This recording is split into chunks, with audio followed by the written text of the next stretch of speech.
এটাও কিন্তু হাদিসগুলি সংগ্রহ করা কথাগুলো তো এইভাবে ছড়াইয়েছে দিয়েছে। বোখারি রহমতুল্লাহ এগুলোরই কি দিচ্ছেন 100 আবু দাউদ রহমতুল্লাহ এগুলোরই কি দিচ্ছেন 100 তিরমিজি রহমতুল্লাহ এগুলোরই কি দিচ্ছেন 100 আমাদের দেশে এখন ওই যে প্রবাদ বাক্য আছে না, হ্যাঁ বিভিন্ন প্রবাদ বাক্য আছে না, যেভাবে মানুষের মুখে মুখে মুখে মুখে মুখে মুখে এগুলি শিখবে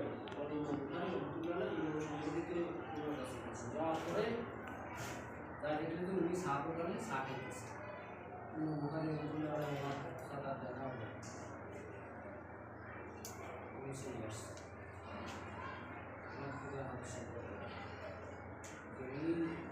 চা দোকানে বসে চা খায়,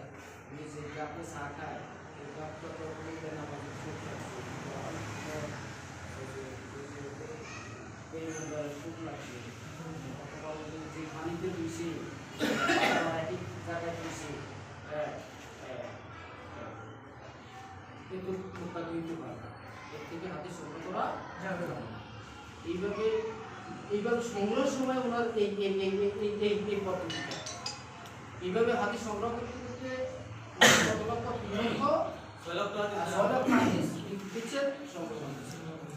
এরপরে হাদিসগুলো সংগ্রহ করার পরও আবার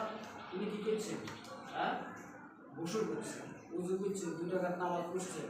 হ্যাঁ এইভাবে মুরাকাবা করছেন, একেবারে নিবৃত্ত হয়ে গেছেন। আল্লাহ রাসূল রাশি বলছেন যে হ্যাঁ তুমি যে হাদিসটা বলছো এই হাদিসটা এরপর নিয়ে যাবো হাদিসে কি করছেন।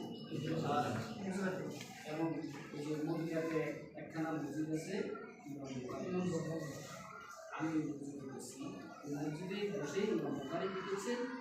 বুখারী শরীফ আসাফুল কিতাবে বাদা কিতাবিল্লাহি